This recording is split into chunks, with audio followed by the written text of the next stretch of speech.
Boa noite a todos, em especial aos amigos de Três Corações.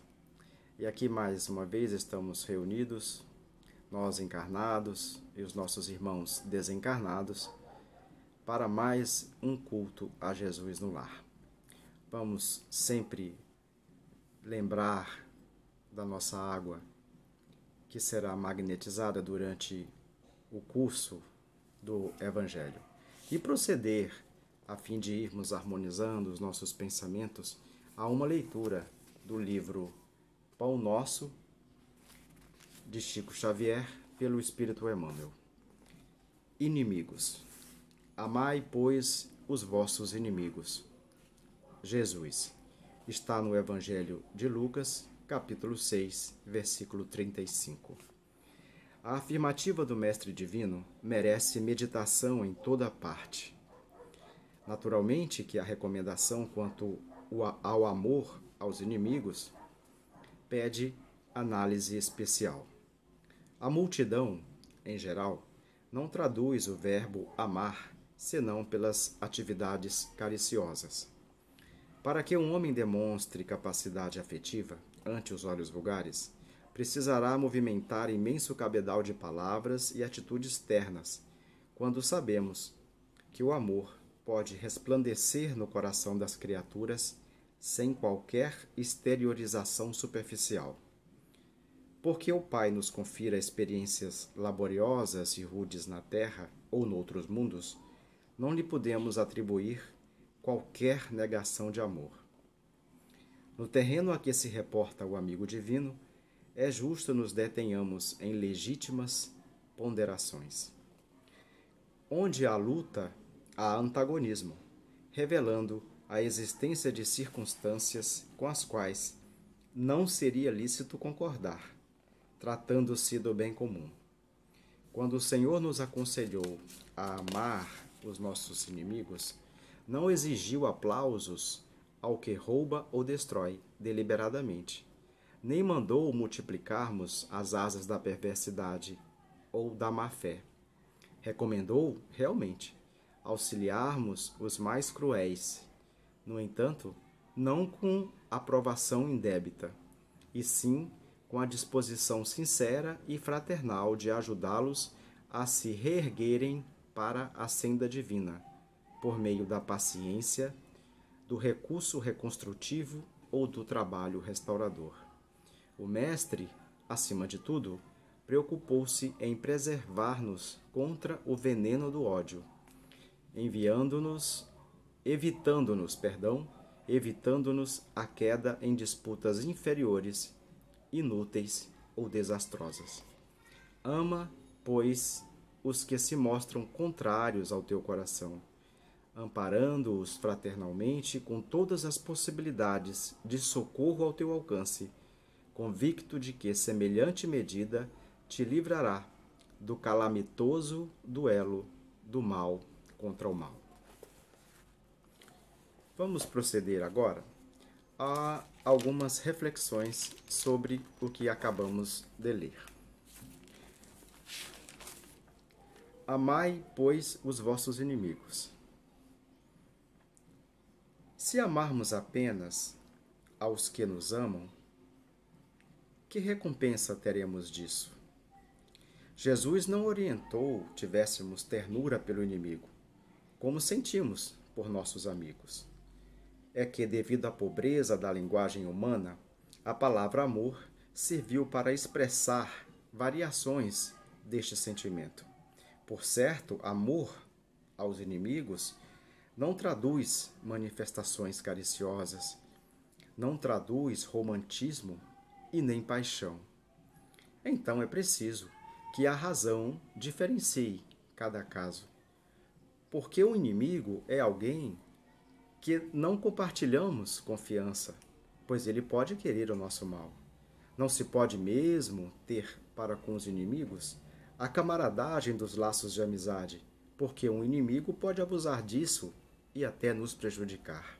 Portanto, não poderá haver laços de simpatia entre os que não comungam com os nossos pensamentos. E disso resulta uma lei da física, a lei da atração e da repulsão dos fluidos. E nós observamos isso no relacionamento com as pessoas. O pensamento do bem para aquele com quem nos afinizamos cria uma corrente agradável, fluídica, um laço fluídico, quando avistamos uma pessoa querida, uma pessoa amiga. O contrário também acontece. O pensamento malévolo dirige uma corrente fluídica muito penosa ante a aproximação de um inimigo. O contato com o inimigo faz bater o coração de modo diferente, de um modo diverso, se comparado ao abraço com as pessoas que gostamos e com quem partilhamos esta afinidade. Logo, amar o inimigo é não ter contra eles nem ódio nem rancor, muito menos desejo de vingança. É perdoar-lhes sem intenções de recompensa o mal que nos fizeram. É não opor dificuldade à possibilidade de reconciliação. É desejar-lhes o bem em lugar de nos alegrarmos com o seu mal e com a sua derrota. É lhe estendermos as mãos caso precisem de nós. É evitarmos atitudes e palavras que possam prejudicá-los mais ainda em toda a situação. Enfim, é lhes retribuir o mal que nos fizeram com o bem, sem intenções de os humilhar.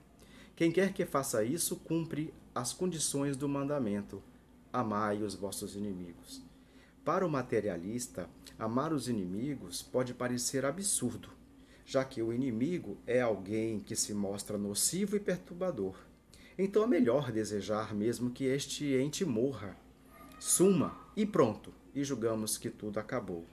Daí o desejo de vingança, e não se tem vontade de perdoar também porque isso não exaltaria o nosso orgulho diante do mundo e demonstraria perante o mundo a nossa fraqueza moral. Mas ao espírita que busca se melhorar, o pensamento há de ser outro, deve ser outro.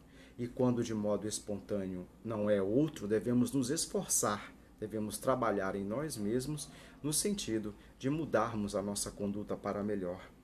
Então o espírita entende que a Terra sendo um planeta de provas e expiações, ele deve, portanto, conviver e encontrar pessoas difíceis, inimigos, com homens maus e perversos, e que as maldades da qual é alvo fazem parte do conjunto de provas e expiações que deve suportar. Sejam as vicissitudes da vida muito amargas, as experiências mais laboriosas, mais trabalhosas, que nos exigem pela lei do trabalho nosso esforço de superação e aprendizado pelo bem sofrer, ou sejam naquelas situações em que nos deparamos com pessoas que se mostram em algum momento contrárias a nós, na nossa caminhada, na nossa trajetória evolutiva, nós devemos entender como natural e até agradecer, porque aquela pessoa que entendemos como inimiga muitas vezes desperta em nós, embora sentimentos de antagonismos, sentimentos difíceis, pesados em relação àquela pessoa, nós devemos nos esforçar, não para reprimir, mas para transmutar, para transformar isso em uma situação que também nos beneficie, quando nos convida então a posturas mais harmônicas diante naquele contexto de convívio. Porque isso faz parte do nosso conjunto de provas e expiações, das quais jamais devemos murmurar e nos queixar, pois são instrumentos para nosso progresso moral, provando a nossa paciência e a nossa resignação. Em todo caso, vamos agradecer a Deus por nos experimentar, amando o inimigo que vem nos testar a capacidade de perdoar e oferecer-lhe a outra face. Então vamos orar para iniciarmos o nosso trabalho propriamente dito. Vamos fechar os olhos, aquietando o nosso pensamento, os movimentos do dia de hoje. Vamos confiar em Deus. Deus nosso Pai, em nome de Jesus, te damos graças pelo dia de hoje e rogamos as vossas bênçãos para o trabalho de culto a Jesus no lar que ora se inicia.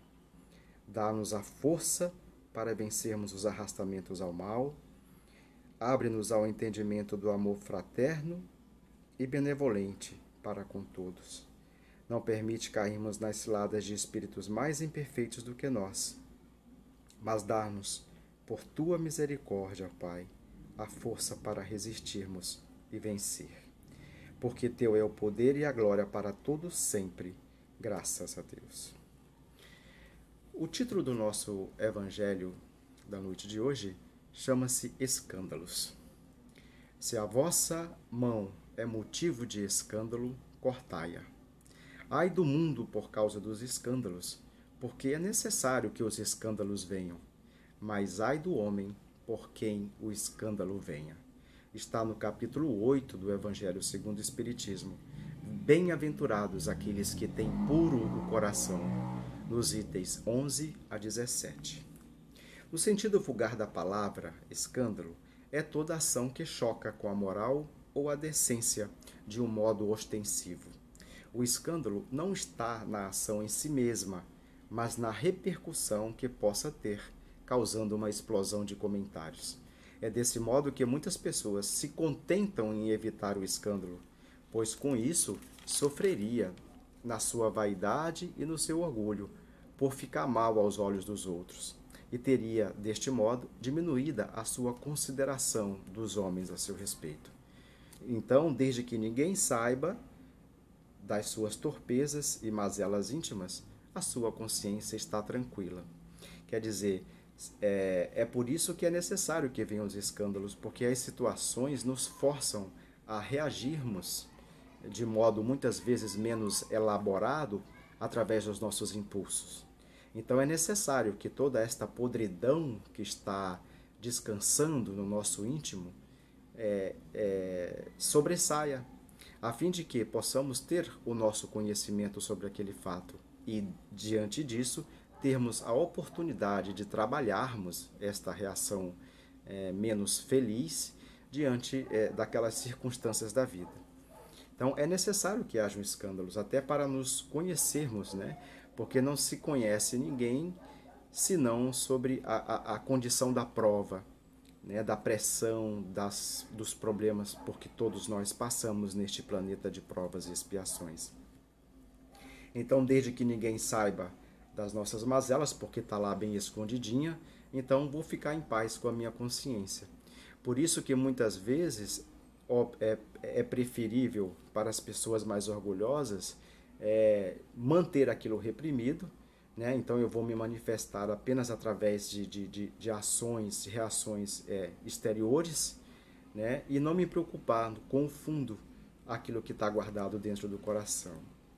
Jesus chama estas pessoas, Jesus as conceitua como sepulcros caiados ou sepulcros brancos por fora, mas cheios de podridão por dentro.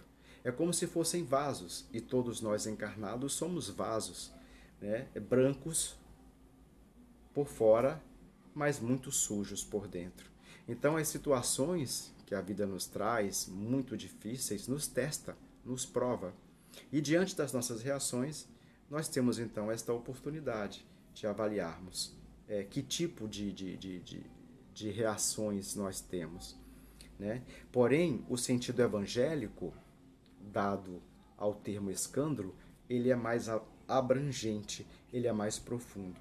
Escândalo não é mais o que ofende a consciência dos outros, o conceito, a reputação que os outros têm a nosso respeito. É tudo aquilo que decorre dos vícios e das imperfeições dos homens. É toda reação má de indivíduo para indivíduo, não importando a repercussão que isso tem. Resultado, então, da pouca evolução moral e até do atraso moral dos homens, tendo como consequência, então, o escândalo. É preciso que haja escândalos no mundo, porque, sendo imperfeito o homem na terra, ele é inclinado, ele é propenso a fazer o mal. Logo, as más árvores geram maus frutos. Portanto, o mal é uma consequência da imperfeição e atraso moral do homem. Mas importante se diga que, embora tenhamos, os homens, de modo geral, têm tendência, inclinação para o mal, nem por isso ao mal estamos obrigados, mas temos a obrigação e o dever de combater o mal em nós mesmos. Por isso estamos encarnados, a fim de superarmos as nossas más tendências. É necessário que o escândalo venha, porque, estando os homens em expiação na terra, ele é o primeiro a sofrer com seus vícios, ao compreender os inconvenientes, né, das suas ações infelizes. Quando estiver no fundo do poço, cansado de sofrer no mal, o homem naturalmente procurará remédio no bem. A reação infeliz desses vícios, a consequência, tem dois propósitos. O primeiro é o castigo para quem sofre, e o segundo é a provação para quem suporta. E Deus utiliza os homens como instrumentos de progresso, uns no convívio com os outros, em processos de progressão e avanço recíproco. Deus, portanto, faz emergir o bem do mal, se utilizando dos homens. Estamos encarnados no planeta de provas e expiações, muito adequado às nossas necessidades de culpados que somos. Em direito se diz que a culpa é um pressuposto da pena. Se estamos aqui, é consequente aos nossos delitos cometidos no passado remoto, no passado distante. E nós não temos consciência. Quando a humanidade se transformar em homens de bem, que é o destino de todos nós, ninguém procurará fazer o mal ao próximo e todos seremos felizes, porque seremos bons. Então o mal será naturalmente excluído dos mundos avançados. E este, o mundo avançado, será o destino do planeta Terra, que ora experimenta um processo de transição para a regeneração. Nesta mesma escala, enquanto o planeta Terra avança, outros planetas mais primitivos estão sendo formados, porque estes planetas primitivos servirão de habitação, de exílio, de lugar expiatório para espíritos imperfeitos, mais rebeldes, obstinados ao mal, que por leis de atração se dirigem ao local mais adequado àquele estado evolutivo. Porque há muitas moradas na casa de Deus, ou seja, no universo. Mas ai daquele por quem o escândalo venha, quer dizer, o mal será sempre o mal, porque embora os maus instintos do homem serviram de instrumentos de justiça divina, aquele homem que praticou o mal, né, cumprindo a justiça divina, ele também deverá ser punido. Porque dissemos, ele não é obrigado a fazer o mal. O mal é decorrente da sua imperfeição moral, né? E ele é para isto inclinado, mas ele não está obrigado. Então ele será sempre responsabilizado pelo que tenha feito ou deixado de fazer. Lembremos de que não somos marionetes e teremos sempre o livre-arbítrio que nos guiará às ações. Por isso é importante consultarmos as nossas consciências, vigiarmos e orarmos, vigiarmos os nossos pensamentos, orarmos aos nossos guias protetores, a fim de que possamos estar sempre bem intuídos, bem amparados e a fim de escolhermos as opções mais adequadas naqueles momentos de dúvida, de tensão e de sofrimento. É o caso, por exemplo, do filho ingrato, que é uma punição ou provação para o pai que o suporta. Porque talvez este mesmo pai tenha feito sofrer, quando o filho, o seu próprio pai. Esta é a pena de talião. Mas o homem ingrato não é desculpado por isso e deverá ser castigado por seus futuros filhos ou de outra maneira, porque é da vontade de Deus que sempre haja uma correlação entre a falta cometida e a pena sofrida. Então, as situações difíceis que experimentamos e não entendemos por quê, seja cometidas nesta existência ou em existências pretéritas, o sofrimento e a consequência sempre virá como uma oportunidade de reparação daquela falta cometida e também para com aqueles a quem cometemos. E sempre haverá uma correlação entre a pena que sofremos com o delito cometido no passado remoto. Se vossa mão é motivo de escândalo, arrancai-a. Como assim? Melhor ser cego a ter a vista sadia, se os olhos são os motivos que geram os maus pensamentos e que fazem o homem pecar. Como assim? Estas figuras enérgicas são absurdas se tomadas ao pé da letra. O sentido profundo do Evangelho não poderá ser bem compreendido sem a chave que nos oferece o Consolador prometido por Jesus, sem o Espiritismo. Os Espíritos benfeitores nos exortam a destruir em nós toda causa de escândalo, nossos maus pendores e atraso moral que ainda reside no nosso espírito eterno. De fato, a carne não pensa, a carne não comanda nossas ações, mas obedece aos impulsos do espírito imortal. Devemos, portanto, antes curar a alma doente, antes das enfermidades do corpo. Cura d'Ars já dizia, é preferível curar a alma doente antes das enfermidades do corpo físico. Este pensamento tem relação com se vossa mão é motivo de escândalo, cortai-a. É uma figura alegórica, enérgica, usada por Jesus para, na sua propedêutica de educação diante do seu povo, porque era uma linguagem adequada. Mas tomada ao pé da letra é um absurdo. Não foi isso que Jesus quis dizer. Mas combatêssemos na alma doente as enfermidades do corpo, antes das enfermidades do corpo.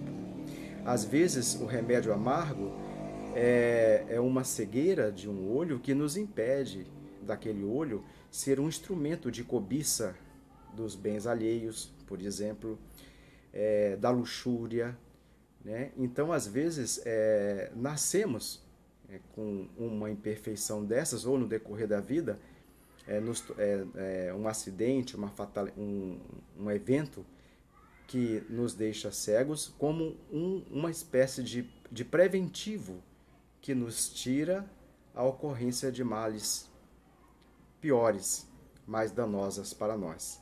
De nada adianta expressarmos a correção das nossas ações, porque tememos os escândalos e por isso não sofrermos abalos nas considerações dos outros a nosso respeito. Não sejamos sepulcros brancos por fora e podres por dentro. A nossa reforma moral é o que nos propõe a doutrina espírita, que cumpre bem o seu papel quando praticamos e nos esforçamos para fazer o nosso melhor. Então, chegamos aqui ao final do nosso Evangelho e vamos, então, proceder à nossa prece de encerramento, elevando o nosso pensamento a Deus mais uma vez, em prece, em agradecimento e rogativas, neste momento em que passa a humanidade. Deus, nosso Pai, agradecidos por mais esta oportunidade de reflexão do Teu Evangelho, queremos pedir as Tuas bênçãos a favor de todos nós, encarnados, desencarnados, a favor dos nossos inimigos, daqueles que se acham nossos inimigos, aqui e no mundo espiritual. Atende a todos, Pai, dando-lhes oportunidades de reconforto, de temperança. Permite, Pai, em seus corações, que o amor prevaleça. Ampara-os nas suas lutas. Permite o socorro pelos benfeitores da saúde a cada um.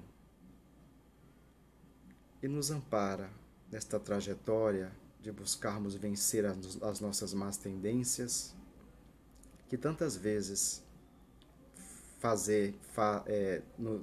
nos deixamos cair. Nos sustenta com força e coragem a fim de vencermos estas más tendências, para que males piores não nos aconteça. Fica conosco hoje e sempre, em nome de Jesus. Graças a Deus. Vamos beber a nossa água.